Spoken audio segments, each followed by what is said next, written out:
सच्चिदानंद रूपाय विश्वोत्पत्त्यादिहेतवे तापत्रय विनाशाय श्रीकृष्णाय वयं चैतन्यं शाश्वतं शान्तं व्योमानन्दं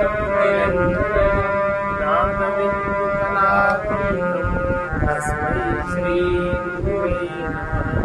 अखण्डमण्डलाकारं व्याप्तं येन चराचरं तत्पदं दर्शितं येन तस्मै श्रीगुरुवे नमः। अब हम लोग कल स्वप्न अवस्था के बारे में सुना, आज सूक्ष्म शरीर के बारे में सुनते हैं कि जो शरीर जागृत स्वप्न आदि अवस्थाओं का अनुभव करता है और एक शरीर छोड़ के दूसरे शरीर में जाता है, मतलब जो सारे क्रियात्मक क्रियाएं जो शरीर करता है वो सूक्ष्म शरीर है। उसके विषय में हम लोग देखते हैं। मनोहंकृत्युपादानम् लिंगमेकं जडात्मक अवस्थात्रयमन्वेति जायते म्रियते तथा जायते मनोहंकृत्युपादानम्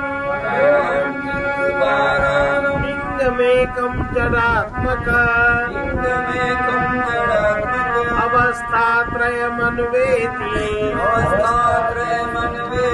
जायते म्रियते तथा मन तथा अहंकार से युक्त,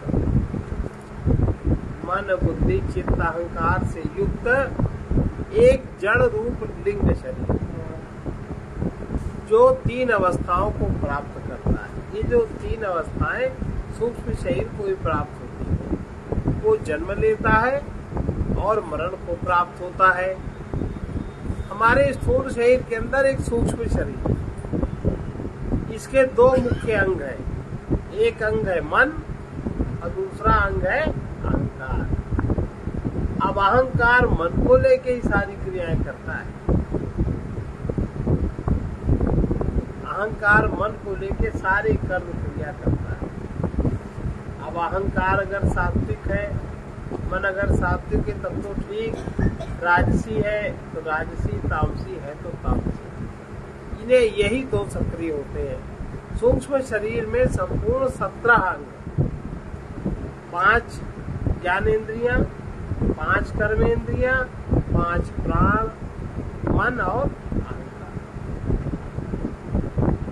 और मन बुद्धि 5 ज्ञानेंद्रिय, मन कर्मेंद्रिय 5 प्राण, 5 कर्मेंद्रिय और 5 प्राण। इस सूक्ष्म शरीर को यहाँ संक्षेप में अहंकार और मन कहा। यही दो मुख्य रूप से सक्रिय होते हैं। भाई जीव के जीवन में क्या चीज सक्रिय है? उसका मन सक्रिय है और उसका अहंकार विचार तो करता नहीं कोई, और ना कोई चित्त में समझने की कोशिश करता है मेरे अंदर क्या है, मेरे बाहर क्या है, क्या होगा, कोई नहीं कोशिश करता। इन दो से ही सब काम लेते हैं। यह शरीर भी स्थूल शरीर की तरह जड़ है। स्थूल शरीर की अपेक्षा सूक्ष्म होने के कारण इसे सूक्ष्म कहा जाता है। दोनों ही शरीर जड़ है, किंतु सूक्ष्म शरीर में चित छाया, सूक्ष्म शरीर में चित छाया ग्रहण करने की शक्ति है। मतलब चैतन्य के जो साक्षी चैतन्य है उसकी छाया ग्रहण करने की शक्ति सूक्ष्म शरीर में है। इसलिए वो चेतन सा प्रतीत होता है। चेतन सूक्ष्म शरीर भी नहीं है, लेकिन वो स्थूल शरीर की तुलना में चेतन है। उसमें चित छाया ग्रहण करने की शक्ति है, तो वो तो चित छाया हर जगह ग्रहण ही करता है, जीवित सा लगता है। सूक्ष्म शरीर को लिंग शरीर भी कहते हैं। लिंग का अर्थ है कि चिन्ह, जिस चिन्ह के द्वारा कोई वस्तु पहचानी जाती है उसे उसका लिंग कहते हैं। जिस चिन्ह के द्वारा किसी वस्तु को पहचानते हैं वो उसको लिंग कहलाते हैं। दूर पर अगर धुआं देखते हैं तो हमें लगता है धुआं का लिंग देखकर कि कहीं आग अवश्य। किसी पुरुष को मरा है जीवित बताने के लिए कोई चिन्ह देखना होता है, ये मर गया है कि जिंदा है। वो जो चिन्ह है वही लिंग है, जिससे शरीर जीवित रहता है। सूक्ष्म शरीर की ही 3 अवस्थाएं होती है। वही अहंकार का लय करके सुषुप्ति अवस्था में जाता है, फिर वही अर्ध विकसित अहंकार से स्वप्न देखता है, और वही पूर्ण अहंकार से स्थूल शरीर से तादात्म्य कर पुनः जागृत अवस्था में आता है। कौन? अहंकार। इसमें आत्मा से कोई मतलब, आत्मा तो बस साक्षी है, जागृत अवस्था की भी साक्षी है। स्वप्न, अभी हम लोग देखो जान रहे हैं, स्वप्न अवस्था के भी साक्षी है। जो जागृत को भी जानता है, जो स्वप्न को भी जानता है, जो सुषुप्ति को भी जानता है, वही साक्षी है। हम लोग जानते हैं, अभी बैठे बैठे बता सकते हैं रात में कैसे सोए, क्या स्वप्न देखा, जागृत अवस्था में क्या क्या देखा। तो साक्षी एक अलग ही तत्व है, उसका अहंकार से कोई लेना देना। सूक्ष्म शरीर ही स्थूल शरीर को छोड़कर चला जाता है, तब उस स्थूल शरीर को मृत शरीर कहते हैं। जब वो नए शरीर में प्रवेश कर जाता है तो शरीर का जन्म होना, ऐसा कहते हैं। वस्तुतः जन्म और मरण स्थूल शरीर का होता है। सूक्ष्म शरीर तो सदा बना रहता है, शरीर छूटता है तब भी बना रहता है, और जन्म होता है तब शरीर के अंदर, और जब मरण होता तो शरीर के बाहर। वो किसी स्थूल शरीर के साथ मरता नहीं। सूक्ष्म शरीर के आने से स्थूल शरीर चेतन हो जाता है, और उसके जाने से स्थूल शरीर अचेतन हो जाता है। इस चेतनता के आने जाने को ही जन्म और मरण कहा जाता है। लिंग शरीर का जन्म मरण नहीं होता, वो एक समान बना रहता है, और वो अपने कर्मानुसार, सूक्ष्म शरीर अपने कर्मानुसार, स्थूल शरीर कर्म नहीं करता। सूक्ष्म शरीर अपने कर्मानुसार वनस्पति माने पेड़ पौधे, कीट पतंग आदि और मनुष्य शरीर आदि धारण करता रहता है और छोड़ता है।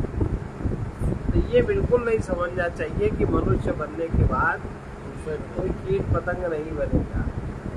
उसका कर्म जैसा जागृत होगा, उस कर्म का भोग जिस शरीर में आसानी से होगा, वही शरीर उसको धारण करना पड़ेगा। आत्म चैतन्य का जन्म मरण नहीं, उसमें वृद्धि और क्षय भी नहीं होता। वो स्वयं चेतन स्वरूप है, और आत्म चैतन्य के कारण सूक्ष्म शरीर अंतःकरण भी चेतन बनता है, चित छाया के कारण। अंतःकरण में ऐसी सामर्थ्य है कि वो आत्मा का चैतन्य ग्रहण करता है। महत्व बुद्धि का सबसे सूक्ष्म भाग है, उसमें ग्रहण करने की सामर्थ्य है, और उसके ग्रहण से वो करंट फिर पूरे शरीर में फैल जाता है। चित छाया युक्त अंतःकरण, चित छाया चैतन्य की छाया युक्त अंतःकरण अपने कर्मानुसार अनेक शरीर धारण करता रहता है, और वो भी मरता नहीं है, किंतु वो जिस शरीर को छोड़ता है उस शरीर की मृत्यु हो गई ऐसा समझा जाता है। वो पंच तत्व में मिल जाता है। सूक्ष्म शरीर जिस नए स्थूल शरीर में जाता है उसी का जन्म होता है। इसलिए गीता में भगवान ने कहा, अशोच्यान नन्म शोचस्त्वम, जिस बात का तुम्हें शोक नहीं करना चाहिए उस बात को लिए तुम शोक करते हो।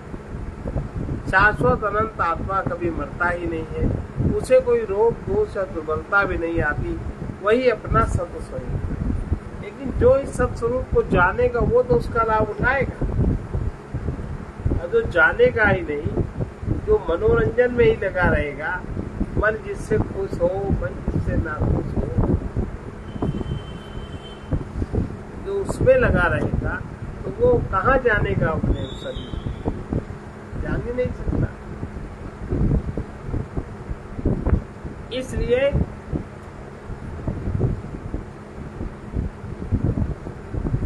शाश्वत अनंत आत्मा कभी मरता नहीं, उसे कोई रोग दोष या दुर्बलता भी नहीं आती, वही अपना सत स्वरूप है, उसके लिए शोक करने का प्रश्न ही नहीं उठता। सूक्ष्म शरीर भी बार बार शरीर धारण करता रहता है, वो भी नहीं मरता, इसलिए उसका क्या शोक करना। स्थूल शरीर ही बनता और बिगड़ता है, उसका यही स्वभाव है, उसे नष्ट होना ही चाहिए।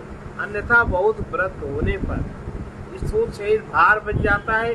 कोई भी वृद्ध रोगी शरीर में रहना नहीं चाहता, इसलिए स्थूल शरीर के जन्मने मरने में हर्ष और शोक मानना चाहिए। जो नश्वर है वो नश्वर रहने में ही ठीक है, जो शाश्वत है वो शाश्वत रहने में ही ठीक है, इसलिए शोक करने का अवसर नहीं। अब प्रश्न ये है कि हम शरीर हैं, हम देह हैं, इतना सब सुनने समझने के बाद ये भ्रांति कहाँ से होगी, ये भूल कहाँ से होगी? क्यों जीव मानता ही नहीं, सुनता ही नहीं, समझता ही नहीं। यहाँ पर हम लोगों ने कितनी बार सुना, लेकिन क्या हम लोगों को याद रहता है? इतनी बार सुना साक्षी तत्व के विषय में, कहाँ याद रहता है? और फिर से वही स्थिति, क्योंकि उसके लिए कोई प्रयास नहीं है। और जो जब सुनते हैं तो सब भरा हुआ, अंदर जो भरा है उसी को लेके बैठते हैं। भरे बर्तन में ऊपर से कोई चीज डालते हैं तो जो कोई चीज फैलती है ऊपर वाली फैल जाती है, अंदर की चीज फिर प्रकट हो जाती है। ये भ्रांति कैसे हो गई? इस अज्ञान में हम कैसे पड़ गए? हमारे न चाहते हुए भी हम शोक में कैसे पड़ गए? इन सब प्रश्नों का उत्तर है, शंकराचार्य जी कहते हैं, माया के कारण।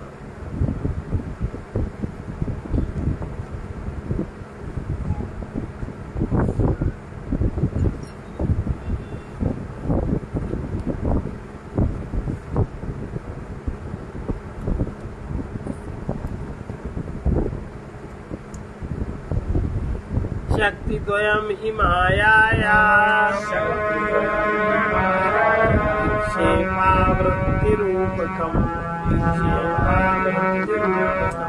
विक्षेप शक्ति लिंगादि ब्रह्मांडांतम जगत सृजेत। शक्ति द्वयम हि मायाया विक्षेपावृत्ति रूपकम विक्षेप शक्ति लिंगादि ब्रह्मांडांतम जगत सृजेत। माया की दो शक्तियां, विक्षेप और आवरण। विक्षेप शक्ति रजोगुणी शक्ति है और आवरण शक्ति तमोगुणी शक्ति। विक्षेप शक्ति सूक्ष्म शरीर से लेकर ब्रह्मांड तक की सृष्टि करती है। जो सृष्टि का में अनुभव होता है ये विक्षेप शक्ति करती है। इसमें दृग दृश्य का विवेक करके, दृग माने देखने वाला और दृश्य माने जो दृश्य है, साक्षी और दृश्य का विवेक करके ये देखना है कि दोनों विपरीत लक्षणों के। दृग आत्मा चेतन है और शाश्वत है, इसे सत्य कहते हैं। इसके विपरीत जो दृश्य है वो जड़ है। ये बात समझ में आ जाए तो माया के प्रभाव से आप मुक्त हो सकते हैं। वो नश्वर है, उसे असत कहते हैं। फिर से समझे, दृग आत्मा चेतन है, शाश्वत है, यही सत है। इसके विपरीत दृश्य जड़ है, नश्वर है, वो असत है। प्रकाश और छाया की तरह दोनों एक दूसरे के विपरीत है। अब प्रश्न यह है कि सत और असत का संबंध कैसे हुआ? और सत और असत का संबंध कहीं नहीं हुआ। जैसे आप अपने स्थूल शरीर, सूक्ष्म शरीर, जो भी घटनाएं घटित होती, आप सबके साक्षी हो, लेकिन अहंकार का ध्यान उस साक्षी पे नहीं जाता। अहंकार का ध्यान कर्ता और भोक्ता पे रहता है और सारा कार्य अहंकार करता है। तो साक्षी अपना करता रहता है। इस भ्रांति में साक्षी तो आराम से रहता है और अहंकार इस भ्रांति में रहता है, मैंने ये कर लिया, मैंने वो कर लिया, हमें ये चाहिए, हमें वो चाहिए। भ्रांति में रहता है अहंकार। और अहंकार अपने को ज्यादा बातचीत करो तो अहंकार अपने को साक्षी भी कहने लगता है, जबकि उसमें साक्षी का कोई लक्षण प्रकट नहीं होता। दोनों विपरीत है, संबंधित कैसे हो गए? छाया प्रकाश के साथ दोनों साथ साथ नहीं हो सकते, फिर सत्य और असत्य एक साथ कैसे प्रतीत होते हैं? यह अब जैसे उदाहरण, जैसे कोई कहे कि मेरे हाथ में घड़ी बांध दो, हाथ में बन जाएगी घड़ी। अब हाथ भी वस्तु है, घड़ी भी वस्तु है, तो हाथ में घड़ी बन जाएगी। उनमें संबंध हो सकता है, लेकिन अगर कोई कहे हमारे सींग में घड़ी बांध दे, तो सींग नामक तो वस्तु आपके है ही नहीं। घड़ी तो है, पदार्थ तो है, माया तो है, पर ये आरोपित काय में आप करोगे, नहीं बच पाई। जो सत्य और असत का संबंध नहीं हो सकता, असत है तो भला कैसे होगा? इसी प्रकार समस्त दृश्य जगत असत है, उसके साथ सत्य का संबंध कभी नहीं होता। केवल ये आपके मन का रिफ्लेक्शन है कि आप हर चीज को मानते हो। अभी कहा ना, सूक्ष्म देह में मन और अहंकार ही कार्य करता है।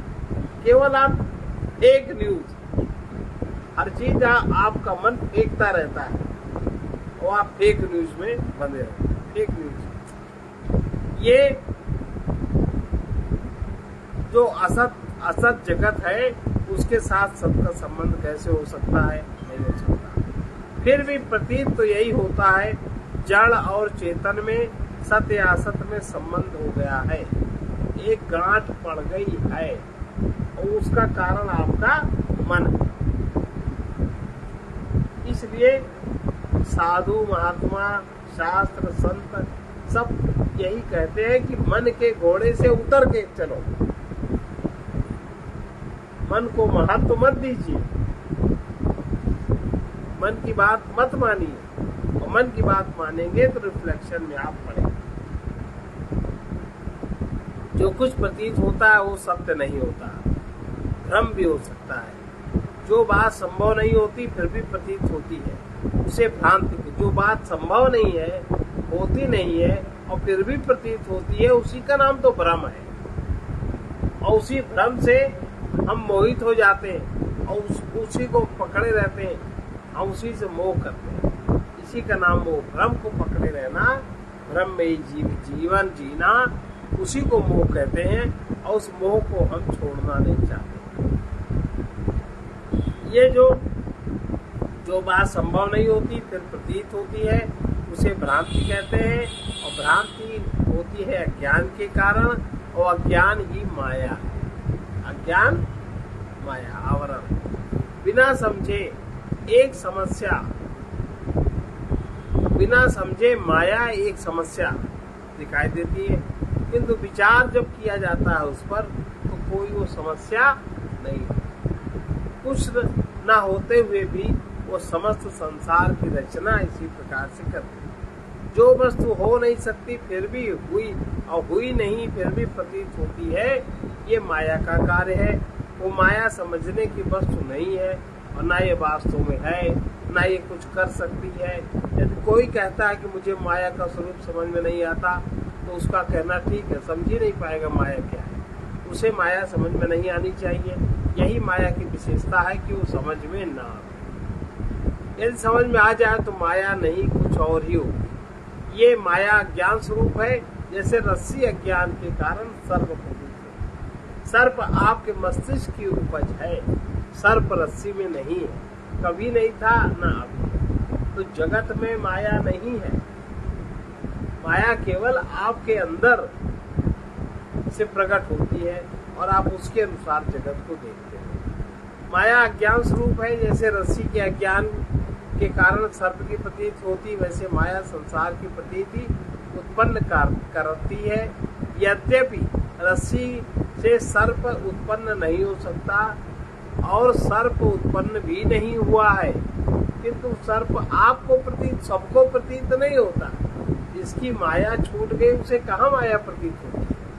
इसका कारण है कि रस्सी का ज्ञान, आप रस्सी को ठीक से आपने नहीं जाना। अब इसको अज्ञान के दो कार्य हैं, आवरण और विक्षेप। आपने रस्सी को ठीक से नहीं जाना। आवरण सत वस्तु को ढक लेता है। आपके मस्तिष्क में जो तमोगुण है उसके कारण आप ठीक से नहीं देख पाए। रस्सी के स्वरूप को ढक गया, अब कुछ कुछ दिखाई पड़ रही है।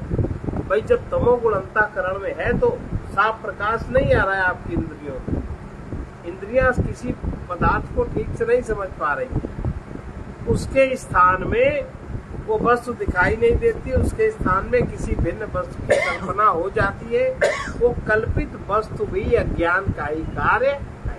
रस्सी को समझ नहीं पाए तो सांप की कल्पना तुरंत कर ली।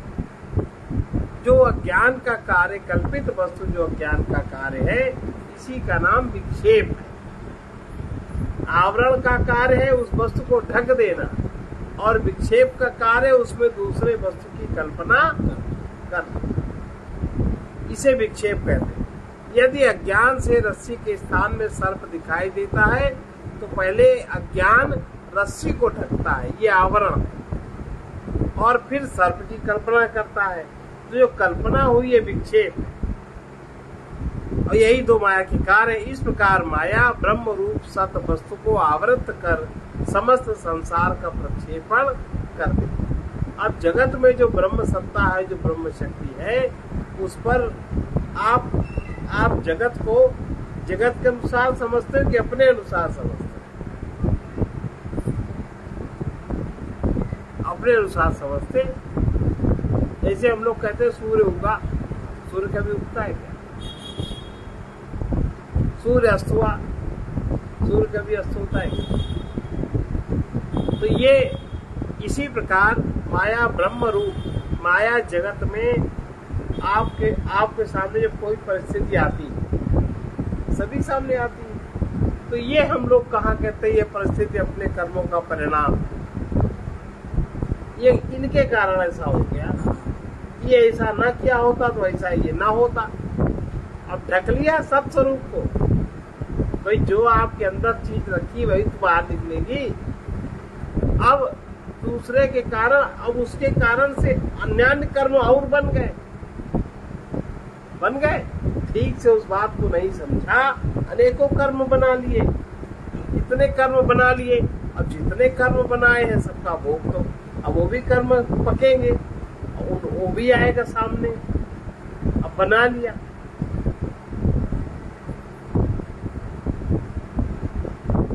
हुआ कि नहीं हुआ? ये क्या है? आवरण और विक्षेप। अब जैसे हमारे में न परमात्मा का ज्ञान है, न परमात्मा की भक्ति, न उनकी जानकारी, कुछ नहीं, लेकिन हम अपने को भक्त दिखाते हैं। तो भक्त संबंधी क्रियाएं क्या क्या करते हैं? अब ये सत्य है कि झूठ? झूठ है, कर्म बना। अब परमात्मा के विधान में, जगत के विधान में उसका फल तो आना ही आना, तो उसका परिणाम क्या होगा? ये बात समझ में नहीं आती। तो ये कह रहे हैं ब्रह्म रूप सत वस्तु को आवृत कर समस्त संसार का प्रक्षेपण कर। तो जो आपका मन है, वो आपका मन अपने माने हुए संसार का प्रक्षेपण कर देता है, सत्य वस्तु जगत कर देता है। क्यों?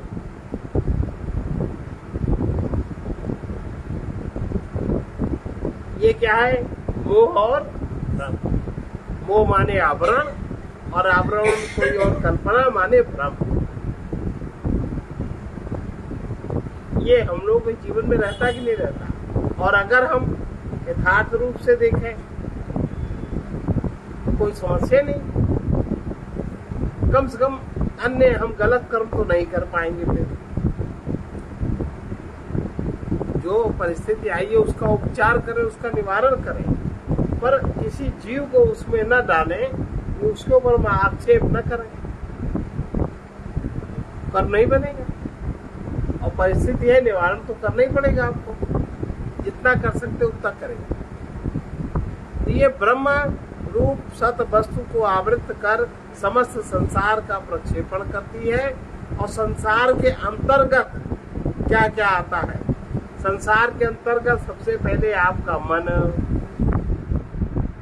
फिर मन की वृत्तियों पर विचार करने वाली बुद्धि, और मन को संप्रेषण करने वाली इंद्रियां और शरीर, और बाह्य संसार में पृथ्वी, सूर्य, नक्षत्र आदि, ये सब संसार में आते हैं। संक्षेप में इन्हें भोक्ता और भोग्य कह सकते हैं। ये दोनों मिलकर समस्त संसार है जिसे माया ने रचा। ये नाना प्रकार की सृष्टि सत पर आवरण डालकर माया ही उत्पन्न करती है। जैसे जागृत अवस्था पर आवरण डाल दिया तो स्वप्न अवस्था में अपनी सृष्टि बना दी, मन ने बना दी ना।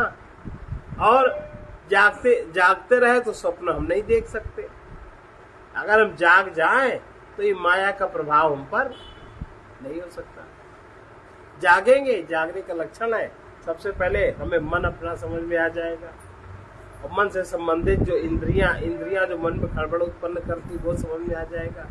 उस पर जो बुद्धि उसी में लगी रहती है वो भी समझ में आ जाएगा। अब कोई गलत काम कहाँ बनेगा? नहीं बनेगा। तो जागृत अवस्था पर आवरण डालकर स्वप्न संसार की रचना होती है। जागते रहने पर स्वप्न नहीं दिखाई देता। वैसे ही सत वस्तु का भान रहने पर संसार की सत्य रूप से प्रतीति नहीं हो सकती। जब तक सत वस्तु का भान बने रहने पर संसार की सत्य रूप से प्रतीति नहीं हो सकती। संसार की प्रतीति हमें जिस प्रकार होएगी उस मिथ्या रूप को हम समझते रहेंगे और उसके अनुसार क्रिया प्रतिक्रिया करना बंद कर। जागते रहे, सत वस्तु का भान रहने पर संसार की सतरूप से प्रतीति नहीं हो सकती। अज्ञान पहले सत को आवृत करे तब तो संसार दिखाई पड़े, और आप अगर जाग गए तो सतरूप कैसे आप समझोगे? नहीं समझो। इसलिए जो व्यक्ति जागता है, जो व्यक्ति जाग गया, वो विभिन्न भयानक संसार में भी पड़ जाए तो भी उससे दुष्कर्म नहीं बनता। और जो नहीं समझते हैं वो लाख जागने का ढोल पीटे, वो दुष्कर्म के अलावा वो कुछ करेंगे ही नहीं, है ना। वो अब जब करेंगे दुष्कर्म करेंगे, जो बोलेंगे सो झूठ बोलेंगे, जो करेंगे सो गड़बड़ करेंगे। अब जैसे जागृत अवस्था पर आवरण डालकर स्वप्न संसार की रचना होती है, जागते रहने पर स्वप्न नहीं दिखते, वैसे ही सत्य वस्तु का भान बने रहने पर संसार की सत्य रूप से प्रतीति नहीं हो सकती। अज्ञान पहले सत्य को आवृत करे तब तो संसार दिखाई दे। अगर हम सत्य को समझ रहे हैं, अगर हम साक्षी में हैं, तो हम साक्षी होकर अगर हम देख रहे हैं तो कैसे आवरण पड़ेगा? हम सोएंगे ही नहीं। अज्ञान की समस्या बहुत महत्वपूर्ण है। तत्वदर्शी इस अज्ञान को हटाकर सत्य वस्तु का प्रतिपादन अपनी जिंदगी में कर लेते हैं। अज्ञान का न प्रतिपादन किया जाता है और न ही उसका उपदेश किया जाता है। केवल ज्ञान के द्वारा अज्ञान की निवृत्ति होती है, वो प्रयास करना चाहिए। ज्ञान है साक्षी चेतना, तो साक्षी चेतना में सावधान रहने का प्रयास निरंतर करना चाहिए। अज्ञान स्वतः कोई वस्तु नहीं है। यदि अज्ञान का विश्लेषण कर उसे जानने का प्रयत्न करें तो बड़ा दृढ़ और अविरल दिखाई देगा, लेकिन जहां वो समझ में आ गया, अज्ञान को हटाने का प्रयत्न ज्ञानी लोग करते हैं। ज्ञानी लोग ज्ञान को जागने का प्रयास करते हैं, तो उन्हें जहां वो जाग जाते हैं वहीं ये बात समझ में आ जाती है। इसलिए अज्ञान किसी वस्तु विशेष का होता है। वो वस्तु को जान लेने पर अज्ञान स्वतः विलीन हो जाता है। अब जैसे अज्ञान में रहते हुए अज्ञान तो दूर होता नहीं। स्वप्न जगत में रहते हुए स्वप्न जगत की भ्रांति मिट सकती नहीं। जब तक कोई जागेगा नहीं तब तक उसका स्वप्न समाप्त, तो जब तक ज्ञान नहीं होगा तब तक अज्ञान समाप्त नहीं होगा। इसलिए ज्ञान जागृत करने का प्रयास, ज्ञान प्राप्ति का प्रयत्न करना चाहिए। जैसे आप जाग जाने पर ही स्वप्न की निवृत्ति होती है, वैसे ज्ञेय वस्तु का जब ज्ञान हो जाता है तभी अज्ञान छूटता है। इस प्रकार से अज्ञान स्वतः कुछ नहीं है, इसी प्रकार माया भी कुछ नहीं है, उसका नाम ही माया है, अर्थात जो नहीं है फिर भी जो प्रतीत होती है उसको माया कहते हैं। इस प्रकार जिस वस्तु का स्वरूप निश्चित नहीं हो सकता उसे अनिर्वचनीय कहा जाता है, इसलिए माया को अनिर्वचनीय कहते हैं। अनिर्वचनीय का अर्थ होता है मिथ्या, लगता तो है लेकिन है उसमें कुछ नहीं। असच्चेन प्रतीयेत सचेत न बाधेत, अर्थात असत वस्तु की प्रतीत नहीं होती और सत्य का बोध नहीं हो सकता, क्योंकि सत्य तो है ही, सत्य का बोध तो है ही है। उसके बोध से आप जुड़ो तो सो नहीं जुड़ पाते। जो वस्तु प्रतीत होते हुए भी सत्य न हो उसे मिथ्या कहते हैं। ब्रह्म भी अनिर्वचनीय कहलाता है। अनिर्वचनीय मिथ्या तो ब्रह्म भी मिथ्या होना चाहिए, ऐसा ठीक नहीं। अनिर्वचनीय होते हुए भी मिथ्या नहीं है। ब्रह्म की अनिर्वचनीयता और माया की अनिर्वचनीयता में अंतर है। माया की अनिर्वचनीयता ऐसी है कि इंद्रिय गोचर होते हुए भी उसका रूप आप निर्धारण नहीं कर सकते, और ब्रह्म इंद्रिय गोचर ना होते हुए भी उसका स्वरूप निर्धारित है, उसका लक्षण निर्धारित है। माया का कोई लक्षण निर्धारित नहीं है। विचार करा नहीं कि माया विलीन हुई नहीं। इससे भिन्न ब्रह्म की अनिर्वचनीयता ये है, ये इंद्रिय गोचर कभी नहीं होता, किंतु वो शाश्वत है। वो नित्य होने के कारण मिथ्या तो नहीं है, इसलिए इंद्रियों से ना जानने में न आने के कारण उसका वर्णन नहीं हो सकता। अतः ब्रह्म अनिर्वचनीय ही रहता है और माया अनिर्वचनीय होने के कारण मिथ्या है। ब्रह्म अनिर्वचनीय होने के कारण सत्य है। इस प्रकार अगर आप अपने में पूछें कि मैं नित्य हूँ, मैं ज्ञान स्वरूप हूँ, ऐसे जैसे कहने लगे पूर्ण हूँ किंतु मुझे ऐसा लगता है कि मैं अज्ञानी हूँ, इसका मतलब ज्ञान नहीं हुआ, आपके माया का प्रभाव आपके ऊपर। इस प्रकार जब तक विपरीत भावना नहीं समाप्त होती तब तक आप माया से हट नहीं सकते। माया से हटने का पूरा अर्थ है कि विपरीत भावना की समाप्ति होना। इस प्रकार गीता में माया दो प्रकार की कही गई है। दैवी हेषा गुणमयी मम माया दुरत्यया मामेव ये प्रपद्यन्ते मायामेतां तरन्ति ते। ये मेरी दैवी त्रिगुणमयी माया बड़ी दुस्तर है, किंतु जो पुरुष मुझको ही भजते हैं और जो मेरी शरण में आ जाते हैं वो इस माया को पार कर जाते हैं। इस प्रकार सत्य का ज्ञान होने पर माया नहीं ठहरती और सत्य दिखाई देने पर भी माया को उसका कारण बताया नहीं जाता, परंतु वो स्वयं की ही दृष्टि से अनिर्वचनीय है। अतः माया के वर्णन का उपयुक्त दृष्टिकोण हमें ध्यान में रखना चाहिए। और ये सृष्टि क्या है, सृष्टि माया जो रचती है, सृष्टि क्या है, ये हम लोग कल देखेंगे।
इस दुनिया में सारे ही है, इस दुनिया में सारे ही है, मिल जाए भगवान किसी इस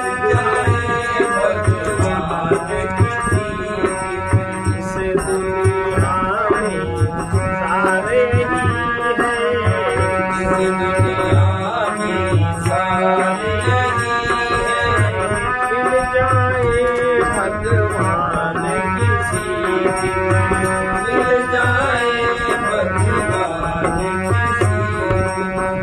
नाम कीर्तन में या जप में, नाम कीर्तन में या जप में, इंद्रिय संयम हठ व्रत तप में, इंद्रिय संयम हठ व्रत तप में, साधन का आधार यही है, साधन का आधार यही है, मिल जाए भगवान किसी, मिल जाए भगवान किसी दिन, इस दुनिया में सारे ही है, इस दुनिया में सारे ही है, मिल जाए भगवान किसी दिन, मिल जाए भगवान किसी दिन।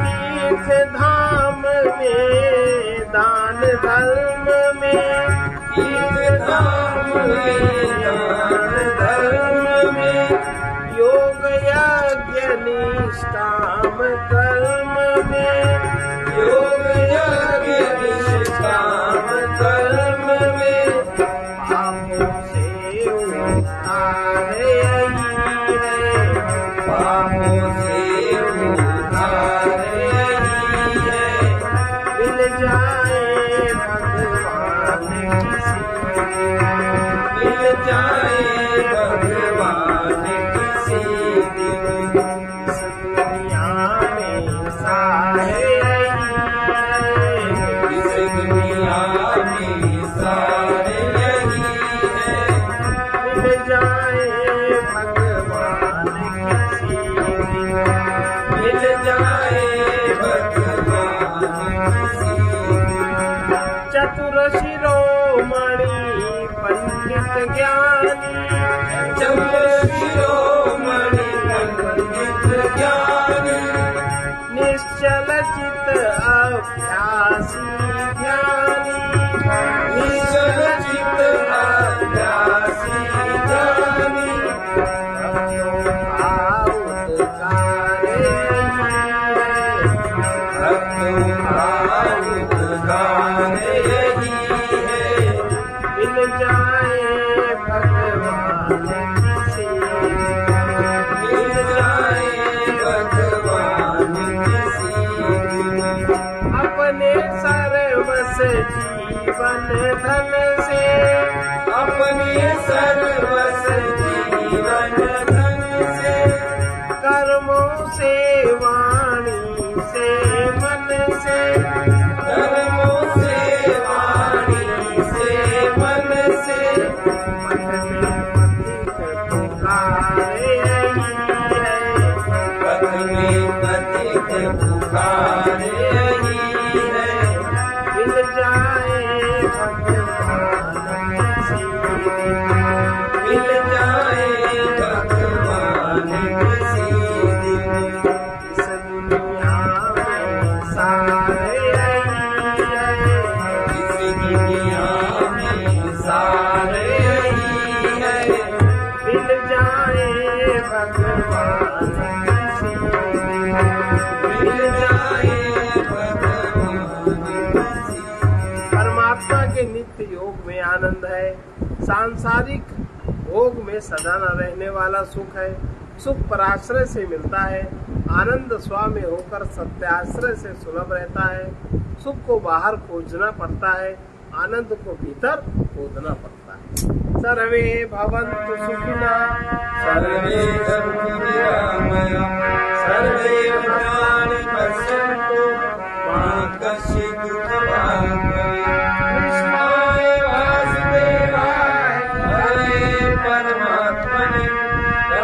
क्लेशनाशाय गोविन्दाय नमो नमः असतो मा सद्गमय तमसो मा ज्योतिर्गमय मृत्युर्मामृतं गमय ॐ पूर्णमदः पूर्णमिदं पूर्णात् पूर्णमुदच्यते पूर्णस्य पूर्णमादाय पूर्णमेवावशिष्यते